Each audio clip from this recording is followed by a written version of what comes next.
mentioned that the focus of We Family Offices is at the higher end of the market. And Seb, I was wondering if you could extrapolate a little bit about some of the findings in Future Wealth and what you would anticipate if we were talking to families that had, say, $50 million instead of $5 million.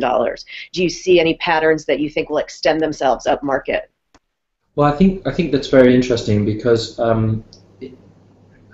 the reality from the research is showing that the more wealthier the client, the more appetite they have for using the digital platform for interaction with their wealth and how they make their decisions.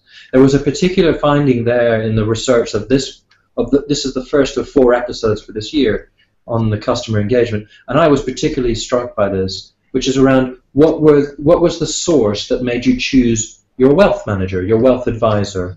And referrals is a very strong part of that. Referral from my family friend, referral from my professional advisor, referral from a lawyer, accountant. That still represents somewhere in the region of 40-ish%.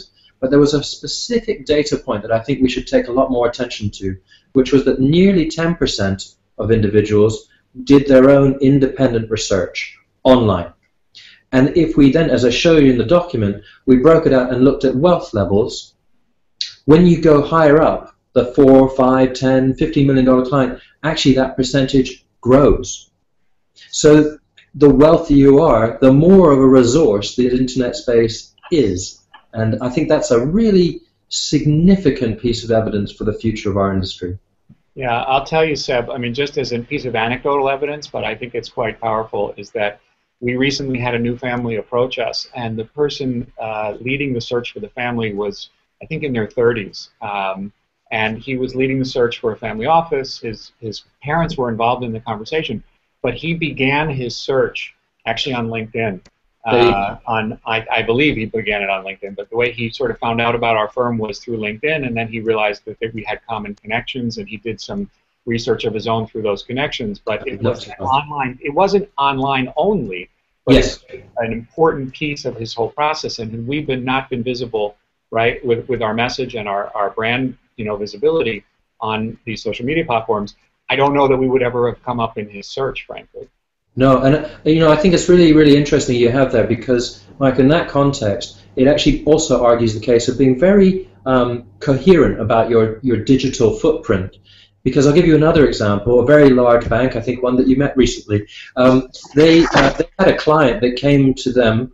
They were told by this client was with them for a while, and then there was a change of relationship manager. There was a notification from the bank to the client saying, we're changing the relationship manager. He's excellent. We're really pleased for you that you have him, so forth.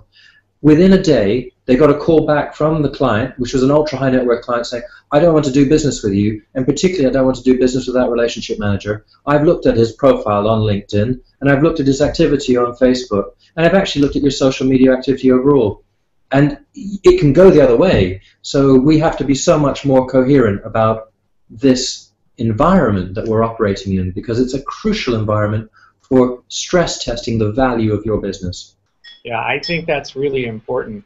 I think this concept, and this is I think this is something new in the equation, is that a personal/professional brand, in addition to your firm's brand, and how those two things link together, is very, very important for people in our industry right now. Mm-hmm. And I don't know that people have necessarily connected that personal element is so important, right? It's really the professional side of you, but it's very important from a branding and reputation perspective. Without a doubt.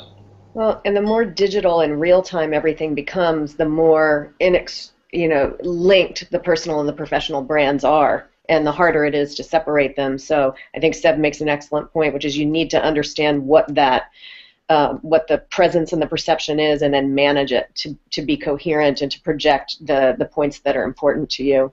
Yeah. In fact, I have a personal example that's the exact reverse of the situation you mentioned, Michael, which is a family searching for you, started on LinkedIn.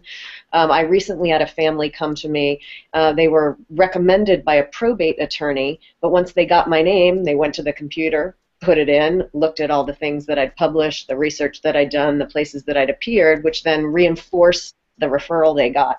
So I think another trend that is emerging is the idea that old school techniques and activities are relying on some of this new school forward-thinking technology to continue to work, that no longer are the business development activities of your standing alone, that things really begin to work in partnership.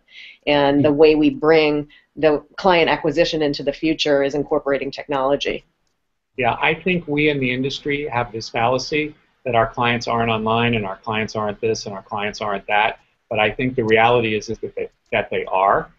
Frankly, I see that as an opportunity, okay, not as a threat. It's not that, to me, that's not scary. But it does require us to, I think differently about our marketing and positioning and branding and reputational activities. One thing I'd just say there, Michael, is that you no longer need to say that you think, because there's evidence to say that you know. And that's the crucial element that's actually held back strategy and development in this business area. It's very clear that clients are information hungry individuals. And information is in a number of different sources, and one of the most accessible is online.